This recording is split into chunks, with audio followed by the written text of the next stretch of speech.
Hoje vamos analisar um caso aterrorizante que vai te deixar chocado.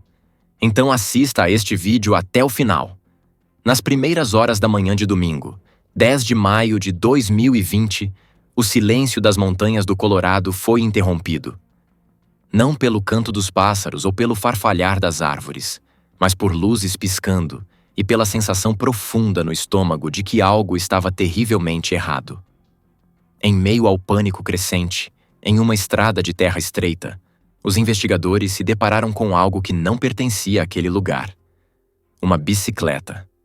Abandonada, caída de maneira estranha, como se tivesse sido largada às pressas.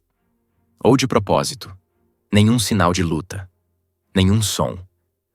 O Dia das Mães, um dia que deveria ter sido repleto de abraços e amor, havia se tornado silencioso. O telefone de Suzanne estava em silêncio. Queridos espectadores, temos as melhores histórias de crimes aqui no nosso canal.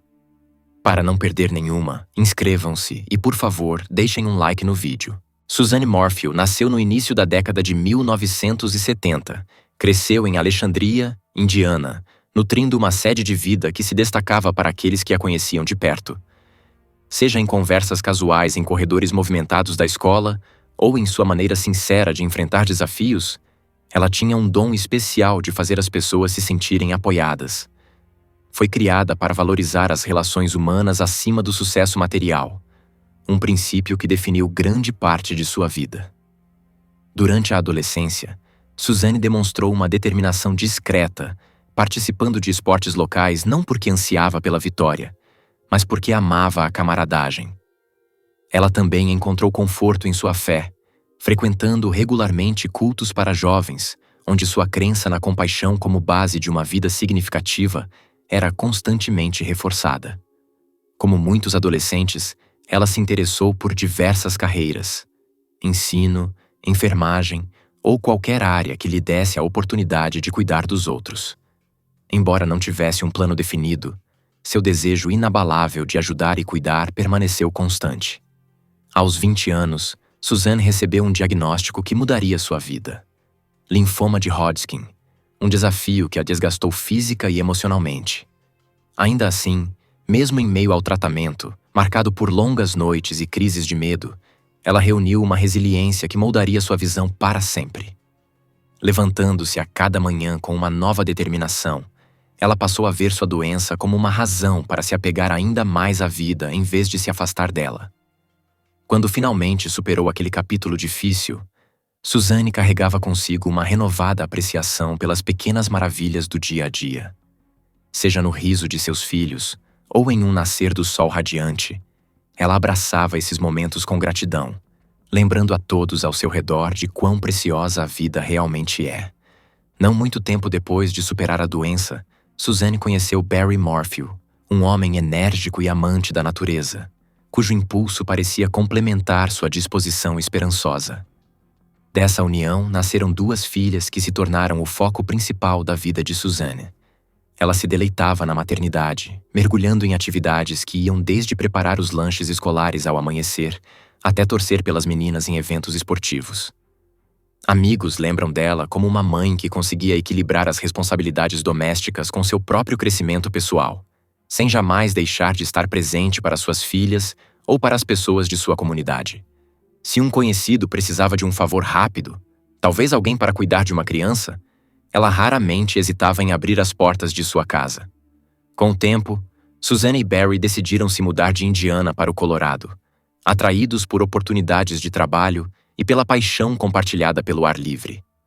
As majestosas montanhas e densas florestas do Colorado pareciam um cartão postal vivo, o cenário perfeito para um casal em busca de aventura e paz. Suzanne, embora enraizada em sua criação no meio oeste, descobriu tranquilidade nesses novos ambientes. Os fins de semana eram marcados por trilhas a pé ou pescarias em lagos cristalinos, criando memórias no ar puro das montanhas. Seus amigos acreditavam que os céus abertos do Colorado refletiam a abertura de seu coração, vasto, caloroso e pronto para abraçar o que viesse pela frente. O engajamento comunitário era algo natural para Suzanne. Mesmo após a mudança, Ela encontrou formas pequenas, mas significativas, de contribuir para a vida local. Frequentemente se voluntariava em eventos de bairro, organizava encontros da igreja e estendia a mão sempre que percebia alguma necessidade. Em sua nova congregação, tornou-se conhecida como uma presença acolhedora, oferecendo ouvidos atentos àqueles que lutavam com dificuldades pessoais. Embora sua vida pudesse parecer comum à primeira vista, quem conhecia Suzanne de perto reconhecia o poder silencioso de sua história. Ela era uma sobrevivente do câncer que encarou a mortalidade de frente e se recusou a se tornar amarga. Aprendeu a acolher mudanças em vez de temê-las, fosse na mudança de estado da família ou nos desafios cotidianos de criar filhos. Tendo enfrentado as incertezas de uma doença grave, passou a valorizar extraordinariamente os prazeres mais simples da vida, desde conversas compartilhadas com café até risadas sinceras diante de pequenos contratempos. Amigos diziam que ela irradiava um tipo de contentamento que vinha de realmente compreender o quão precioso cada dia pode ser. Ainda assim, Suzanne não estava livre de preocupações íntimas. O trauma de sobreviver ao câncer deixou complexidades emocionais, uma corrente de ansiedade em relação à sua saúde a longo prazo, uma sensação aumentada de vulnerabilidade. Ela raramente deixava esses sentimentos dominarem sua postura exterior, mas amigos próximos notavam que às vezes carregava uma inquietação sutil, como se cada momento de calma fosse equilibrado pelo conhecimento de quão rápido tudo pode mudar. Ainda assim, ela seguia adiante com fé e gratidão, buscando oferecer esperança a outros que enfrentavam suas próprias batalhas. Socialmente, Suzanne preferia conexões mais profundas a interações superficiais. Não era a presença mais barulhenta em eventos da igreja ou churrascos do bairro, mas tinha o dom de se aproximar de pessoas que precisavam de um amigo. É claro que a vida de ninguém está livre de atritos. Embora raramente falasse disso em público, Suzanne, como qualquer cônjuge, enfrentava tensões conjugais comuns. Uma mudança de local pode sobrecarregar até mesmo os relacionamentos mais fortes, trazendo incertezas relacionadas a finanças, círculos sociais e realização pessoal. Visto de fora, o lar dos Morfield parecia suficientemente estável, mas como todas as famílias, eles precisavam lidar com o delicado equilíbrio entre ambições profissionais, responsabilidades com adolescentes e aspirações pessoais. Se Suzanne alguma vez lutou com um descontentamento mais profundo, guardou isso em grande parte para si, mantendo o foco na família que amava e na comunidade que servia.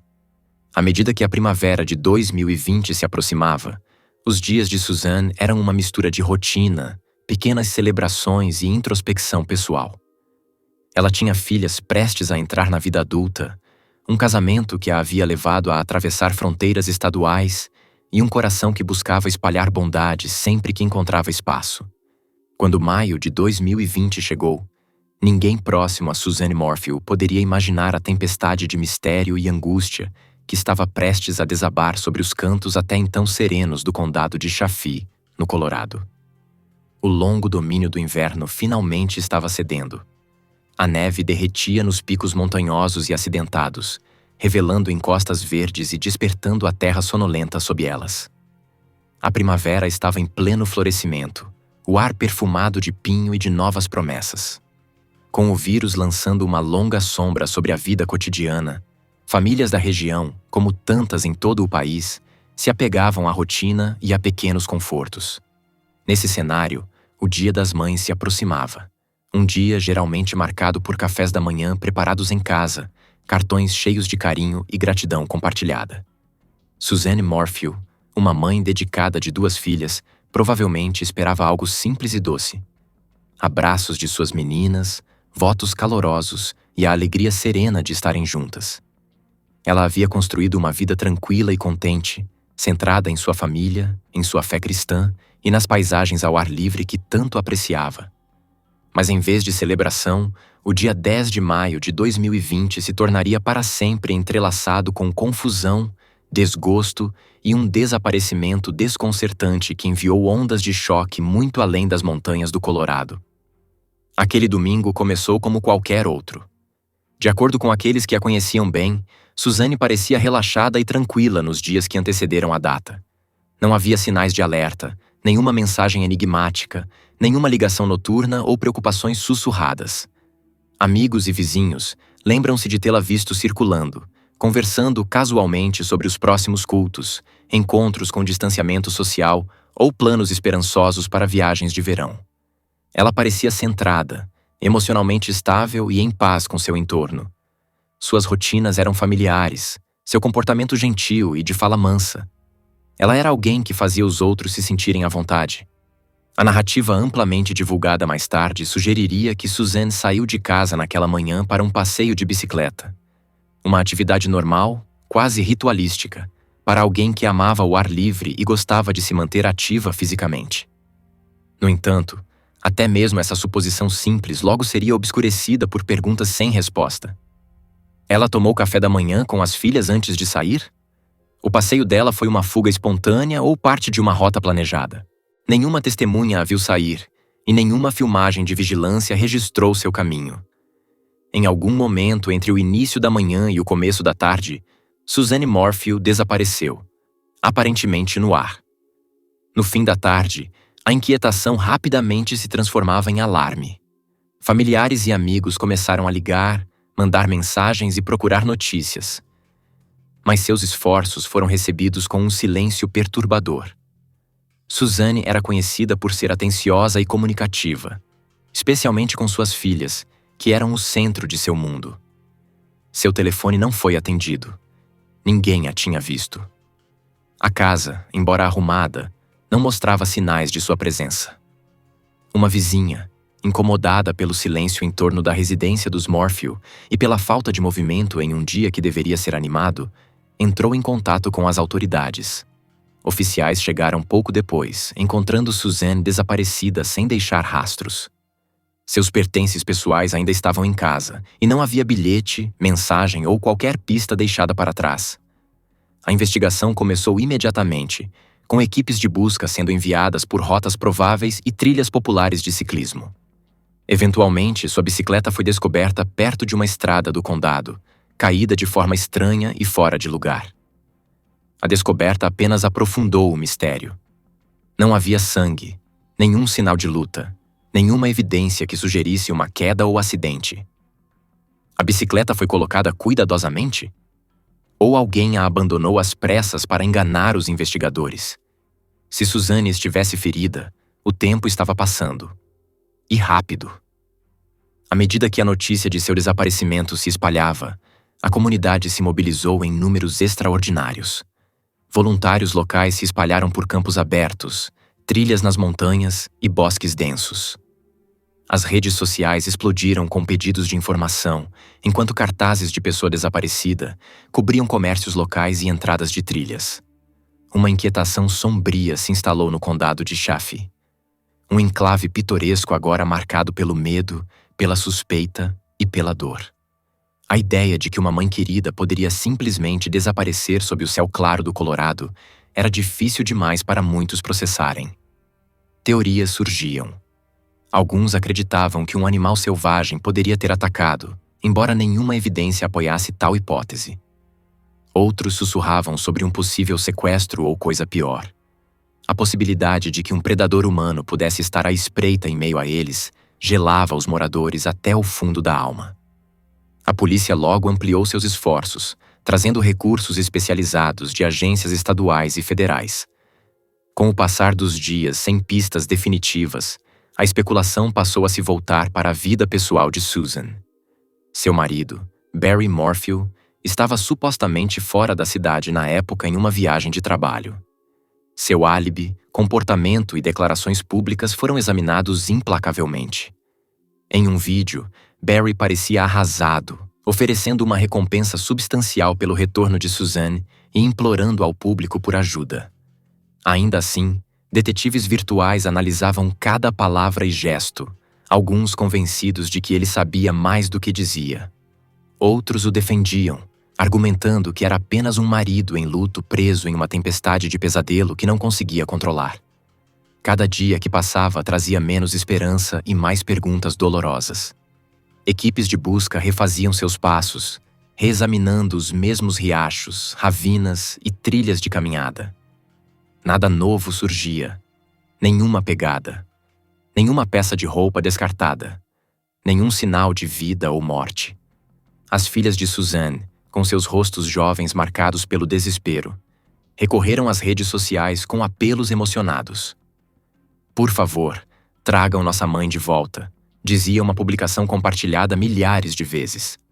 A comunidade se agarrou a essas palavras, um fio frágil de esperança em uma história que se desfazia. A mídia nacional desceu sobre o caso, atraída pelo simbolismo perturbador de uma mãe desaparecida no Dia das Mães. A dor da família contrastando com a impressionante beleza natural do Colorado. O caso rapidamente se enraizou nos círculos de true crime, gerando podcasts, linhas do tempo, fóruns de teorias e investigações amadoras. Pessoas em todo o país queriam saber: o que aconteceu com Suzanne Morphew? Amigos de Suzanne reagiram com firmeza contra a ideia de que ela teria saído de casa por vontade própria. Eles a descreviam como carinhosa, profundamente leal à família e espiritualmente centrada. Mas começaram a surgir rumores de discórdia conjugal, tensões financeiras, distanciamento emocional, talvez até infidelidade. Esses boatos ferviam sob o silêncio oficial. Apesar do intenso interesse, a polícia permaneceu deliberadamente cautelosa em suas declarações públicas. Reconheciam o caráter enigmático do caso, mas se recusavam a nomear suspeitos ou descartar qualquer possibilidade. Barry Morphew permanecia uma figura tanto de simpatia quanto de suspeita, dependendo de quem fosse questionado. Ele se apresentava como um marido amoroso lutando para encontrar sua esposa, mas inconsistências em sua linha do tempo e comportamento davam munição aos críticos.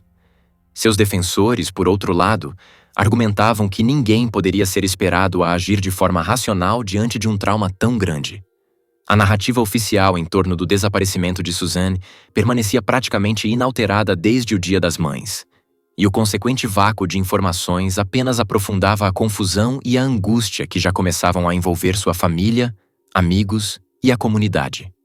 Naqueles primeiros dias de incerteza, suas filhas, desesperadas por qualquer fragmento de informação, se viam atormentadas pelo desconhecido.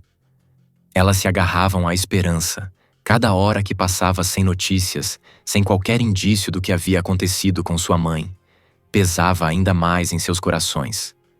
A angústia de não saber era devastadora. Em sua súplica desesperada por respostas, elas apelaram a qualquer pessoa que pudesse ter a menor informação para se manifestar, esperando que até mesmo o menor detalhe pudesse lançar alguma luz sobre o misterioso desaparecimento de sua mãe. Olhando para trás, aquela fase inicial da busca parecia um limbo cruel e desorientador. Era como se estivessem suspensas no tempo, sem confirmação de tragédia nem perspectiva de alívio. Cada possibilidade pairava de forma avassaladora e perturbadora. A comunidade de Suzanne, unida por anos de história compartilhada, camaradagem e familiaridade, ansiava por um desfecho. Precisavam de algo que confirmasse seus piores medos ou trouxesse a possibilidade de esperança, mas a dura realidade era que as respostas não vinham facilmente. Estranhos também se viram atraídos pela história, cativados e perplexos com o enigma de como alguém poderia desaparecer de forma tão completa, sem deixar rastros. No entanto, apesar da diminuição do interesse público, a determinação dos investigadores permanecia firme. Novas pistas surgiam, oferecendo breves lampejos de esperança, e cada possível avanço trazia consigo uma renovada energia. O ciclo de otimismo e desespero começou a cobrar seu preço dos entes queridos de Suzanne. No silêncio de suas vidas, amigos e familiares se viam às voltas com a ideia de que talvez, apenas talvez, as respostas que buscavam desesperadamente não estivessem ao alcance. Em conversas sussurradas, surgiam boatos sobre possíveis motivos ocultos, lutas secretas ou um encontro casual e fatídico que havia dado terrivelmente errado. À medida que o caso atingia seu auge, o público se convencia cada vez mais de que algo grande estava prestes a acontecer. As declarações de Barry passaram a ser examinadas intensamente, assim como os detalhes em torno dos últimos momentos conhecidos de Suzanne. As autoridades, por sua vez, cavavam mais fundo, vasculhando registros telefônicos, transações financeiras e os históricos pessoais dos envolvidos. Seguiam cada pista, convencidos de que em algum lugar da teia emaranhada de evidências, a verdade emergiria. Mas apesar de toda a pressão crescente, uma coisa permanecia inegável. A ausência de Suzanne Morfield não era apenas uma perda pessoal. Havia atingido o coração de sua comunidade. A comunidade esperava, se perguntando se algum dia receberia as respostas de que tanto precisava. Publicamente, o desaparecimento de Suzanne havia se transformado em uma confluência complexa de teorias, boatos e apelos apaixonados. Mas, nos bastidores, as autoridades trabalhavam de forma diligente, metódica e incansável para desvendar o mistério. A investigação foi exaustiva, exigindo atenção meticulosa aos detalhes, e, por vezes, um ritmo dolorosamente lento. Os investigadores vasculharam um labirinto de rastros digitais, depoimentos de testemunhas e possíveis pistas, na esperança de encontrar ao menos uma que pudesse abrir o caso de vez. À medida que a investigação avançava, uma onda de colaboração profissional tomou conta do centro do Colorado. Agências estaduais, equipes do FBI e unidades especializadas de busca chegavam uma a uma, trazendo sua experiência coletiva para um caso que havia capturado até a atenção da nação. Sua presença reforçava a gravidade da situação. Uma mãe estava desaparecida, e seu rosto, antes familiar para muitos, agora estampava cartazes de pessoas desaparecidas em todo o país. Desde os estágios iniciais, as autoridades entendiam que um caso de adulto desaparecido exigia uma abordagem investigativa distinta, muito diferente de casos envolvendo trilheiros perdidos ou adolescentes fugitivos. Sabiam que precisavam trabalhar com cuidado, de forma metódica e, acima de tudo, rápida. A primeira fase da investigação concentrou-se em estabelecer uma linha do tempo completa e detalhada dos acontecimentos em torno do dia 10 de maio de 2020. Os investigadores recorreram a todas as fontes possíveis de informação.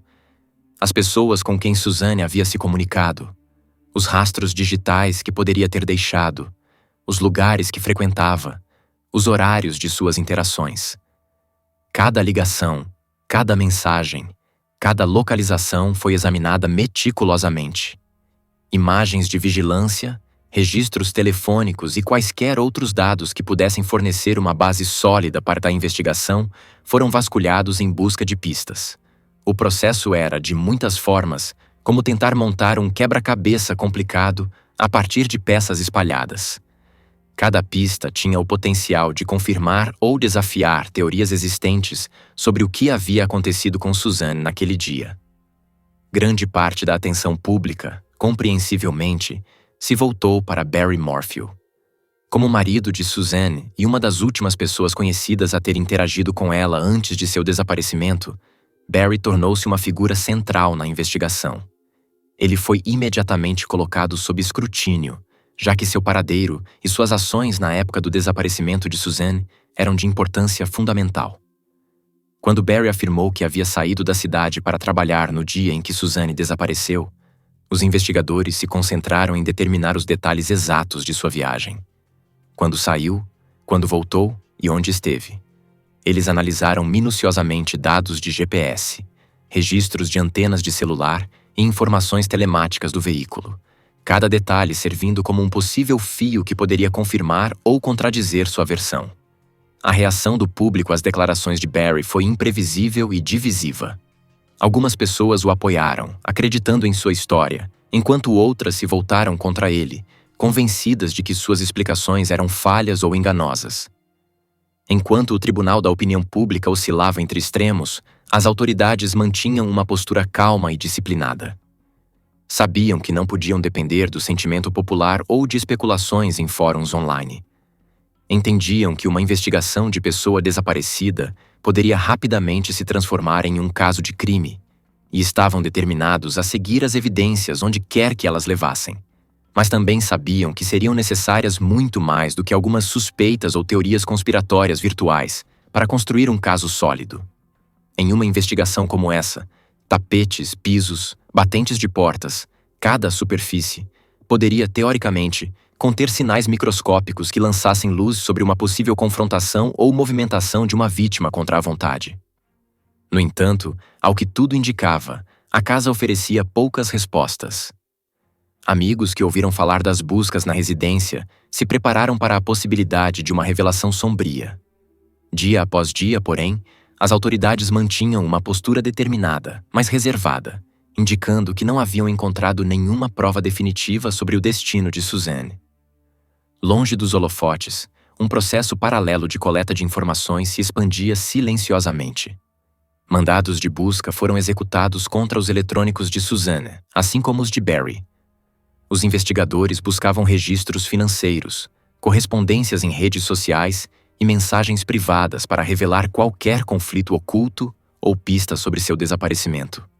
Se Suzanne tivesse nutrido medos ou confidenciado algo a uma amiga próxima, essas comunicações poderiam fornecer uma pista crucial. De acordo com pessoas entrevistadas posteriormente, Suzanne não era conhecida por registrar tensões pessoais online. Era reservada, mais propensa a conversas presenciais do que a longos desabafos por mensagens ou postagens enigmáticas nas redes sociais. Isso tornava a busca por rastros digitais um processo demorado, menos parecido com ler um diário revelador e mais com juntar sinais sutis espalhados ao longo de meses ou anos. Além da família imediata, as autoridades conversaram com vizinhos, amigos, conhecidos da igreja e qualquer outra pessoa que pudesse oferecer fragmentos úteis de informação. Alguém havia visto Suzanne na manhã de 10 de maio, além do suposto passeio de bicicleta? Ela mencionou planos de ir para uma área mais remota? Ela deu a entender que havia discórdia conjugal ou medo por sua segurança? Essas perguntas, repetidas em entrevistas formais, buscavam captar a sensação intangível da vida de Suzanne pouco antes de tudo mudar. Com o tempo, essas conversas forneceram um retrato fragmentado. Uma mulher que parecia exteriormente contente. Embora alguns indicassem que tensões, como pressões financeiras ou dificuldades no casamento, poderiam estar escondidas sob a superfície. Embora tais indícios não fossem incomuns, eles abriam caminhos para os detetives explorarem, especialmente quando combinados com dados eletrônicos ou financeiros que pudessem indicar transações incomuns, correspondências secretas ou mudanças abruptas nos padrões diários. Simultaneamente, a busca física por Suzanne prosseguia. Helicópteros continuavam a sobrevoar regiões montanhosas, em busca de qualquer terreno perturbado ou local oculto às pressas, enquanto cães treinados vasculhavam trilhas e a vegetação densa da floresta. Sistemas portáteis de sonar sondavam fontes de água locais. As equipes de busca retornavam às mesmas áreas repetidamente, determinadas a não deixar escapar nenhuma evidência sutil. Quanto mais o tempo passava, mais os locais em potencial se expandiam, criando um desafio semelhante a perseguir fumaça pela vasta paisagem do Colorado. A natureza selvagem e acidentada do condado de Chaffee era imensa, e os investigadores sabiam que, se houvesse crime envolvido, o suspeito poderia ter explorado essas extensões naturais para esconder provas cruciais. Os voluntários permaneciam firmes, ainda esperançosos de serem os que encontrariam a pista vital que resolveria o enigma. Mas, a cada tentativa sem sucesso, o ânimo diminuía um pouco mais. A pergunta que muitos sussurravam, mas poucos ousavam dizer em voz alta, era se estavam procurando por Suzanne viva, ou, em vez disso, por restos mortais que confirmariam um desfecho devastador. À medida que a investigação prosseguia, surgiam indícios de tensão em torno da família Morphew. Os que estavam próximos de Barry acreditavam em sua inocência, citando a aparente solidez do casal e a óbvia angústia dele. Outros, talvez menos convictos, viam possíveis sinais de alerta. Rumores de discussões, avistamentos ocasionais que sugeriam que o casamento não era perfeito, e respostas por vezes cautelosas de Barry. As autoridades estavam cientes desses murmúrios de fundo, avaliando cuidadosamente cada pedaço de fofoca. Também coletaram dados do GPS da caminhonete de Barry, alimentando a especulação contínua de que certas quilometragens ou horários poderiam entrar em conflito com seu relato. Alguns meses após o início das buscas, até mesmo os veículos de comunicação locais insinuavam grandes avanços, embora nenhuma prisão tivesse sido feita naquele momento. Em setembro de 2020, os investigadores realizaram uma busca em larga escala em um canteiro de obras residencial ligado ao trabalho de construção de Barry. A operação durou vários dias, utilizando máquinas pesadas para escavar seções da propriedade na esperança de encontrar algum sinal de Suzanne. Os observadores prendiam-se às cadeiras, preparando-se para um desfecho que finalmente pudesse mudar o rumo da investigação. No entanto, quando a busca terminou, as autoridades anunciaram que nenhuma evidência significativa havia sido encontrada. Foi mais um revés, tanto para os profissionais profundamente envolvidos nesse caso, quanto para a comunidade que ansiava por clareza. Meses haviam se passado, e embora o rosto de Suzanne ainda aparecesse em boletins, a questão de seu destino corroía o coração coletivo da região. A portas fechadas, no entanto, o escritório do xerife e investigadores aliados estavam construindo uma linha do tempo que ia além do dia em que Suzanne desapareceu. Eles mapearam meticulosamente os registros de celular, cruzaram os movimentos de veículos e analisaram dados de segurança residencial. Coletaram testemunhos pessoais sobre a dinâmica da família Morphew nos meses que antecederam 10 de maio. Eles até revisaram as apólices de seguro de vida de Suzanne, procurando qualquer possível motivo financeiro que pudesse lançar nova luz sobre seu desaparecimento. É típico em casos assim que os investigadores explorem todos os ângulos, desde a possibilidade de um sequestro direcionado até a dura noção de homicídio cometido por alguém próximo a ela. Durante o inverno de 2020 e início de 2021, a fixação pública pelo caso não mostrava sinais de diminuir. Alguns observadores apontaram paralelos com outros desaparecimentos de grande repercussão, tecendo especulações que ofuscavam as realidades diárias de um caso que era, em sua essência, um esforço extenso e detalhista. Cada novo fragmento de informação, como a suposta descoberta de um item pessoal de Suzanne, ou rumores sobre a expansão do perímetro de busca, desencadeava ondas de comentários nas redes sociais. Enquanto isso, os mais próximos de Suzanne tentavam manter um otimismo cauteloso. O escritório do xerife emitiu comunicados pedindo moderação e encorajando qualquer pessoa com informações credíveis a contatar as linhas oficiais, em vez de alimentar boatos. Ainda assim, a fábrica de rumores não parava. As filhas de Suzanne, presas no fogo cruzado, permaneceram em grande parte reservadas, com seus apelos ocasionais pelo retorno da mãe sendo ofuscados pelo turbilhão persistente de teorias. Nos bastidores, os investigadores continuaram sua abordagem meticulosa. Eles reentrevistaram testemunhas-chave, esperando que mudanças nas lembranças ou novos detalhes pudessem surgir. Consultaram especialistas externos, incluindo analistas comportamentais que examinaram declarações disponíveis em busca de possíveis inconsistências. Esse tipo de trabalho especializado, muitas vezes invisível ao público, pode influenciar fortemente se uma prisão será feita. Se a história de um suspeito muda muitas vezes, ou se uma linha do tempo torna-se impossível de conciliar com os dados telefônicos, a polícia se aproxima de causa provável para uma acusação criminal. Mas, dado que Suzanne ainda estava desaparecida, construir um caso de homicídio sem um corpo representava um desafio especialmente árduo. O crescendo público em torno do desaparecimento de Suzanne Morphew atingiu novos patamares em maio de 2021. Um ano após ela ter sido vista pela última vez, quando a polícia do condado de Chaffee fez um anúncio surpreendente. Barry Morphew, marido de Suzanne, havia sido detido e formalmente acusado de múltiplos crimes, incluindo assassinato em primeiro grau. Até aquele momento, o caso era amplamente visto como uma investigação de pessoa desaparecida carregada de rumores e especulações, mas sem uma conclusão firme. De fato, a comunidade estava dividida. Alguns apoiavam Barry, convencidos de que ele era um marido dedicado envolvido em uma tragédia inexplicável. Outros alimentavam suspeitas de que seu comportamento e declarações revelavam implicações mais profundas. Embora os investigadores permanecessem discretos, logo ficou claro que eles haviam reunido uma volumosa coleção de registros. Relatórios surgiram, alguns em autos oficiais do tribunal, outros por meio de vazamentos, sobre registros de GPS de celular, trocas de mensagens de texto e lacunas suspeitas na linha do tempo. A acusação pretendia demonstrar que as declarações de Barry à polícia continham inconsistências e, em sua avaliação, possíveis falsidades. Certos rastros digitais, por exemplo, supostamente o colocavam em locais em horários que contradiziam seu próprio relato.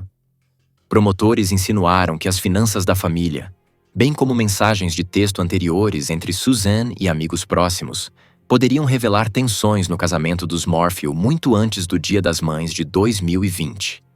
Analistas jurídicos que acompanhavam o caso especularam que a acusação se apoiaria fortemente em evidências circunstanciais, mas interligadas.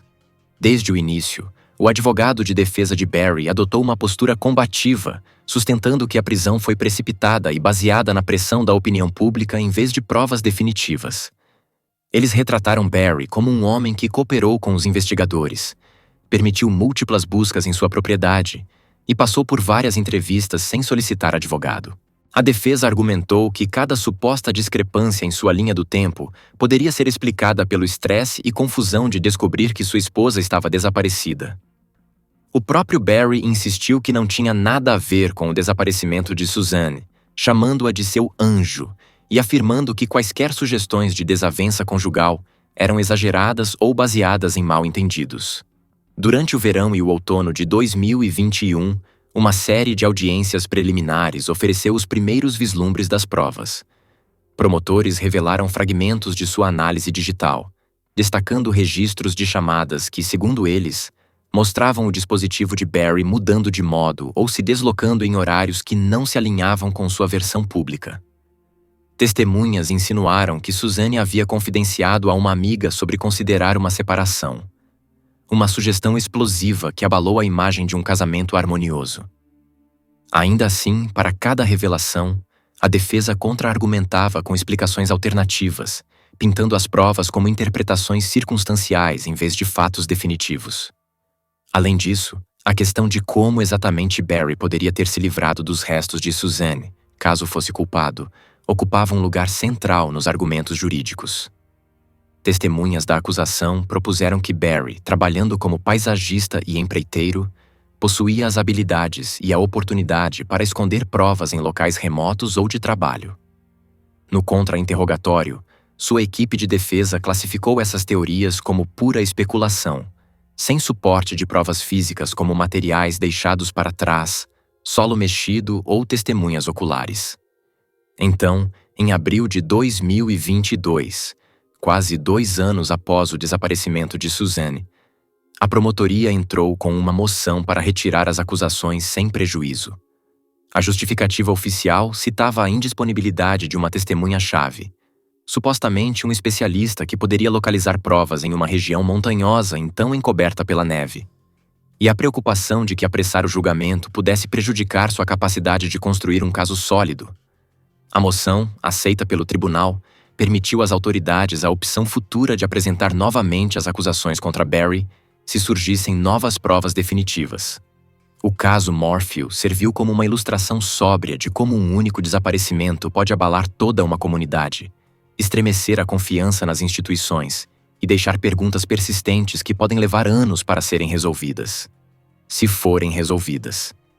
Mesmo sem uma acusação ativa de homicídio, o enigma fundamental persiste. Suzanne Morphew continua desaparecida.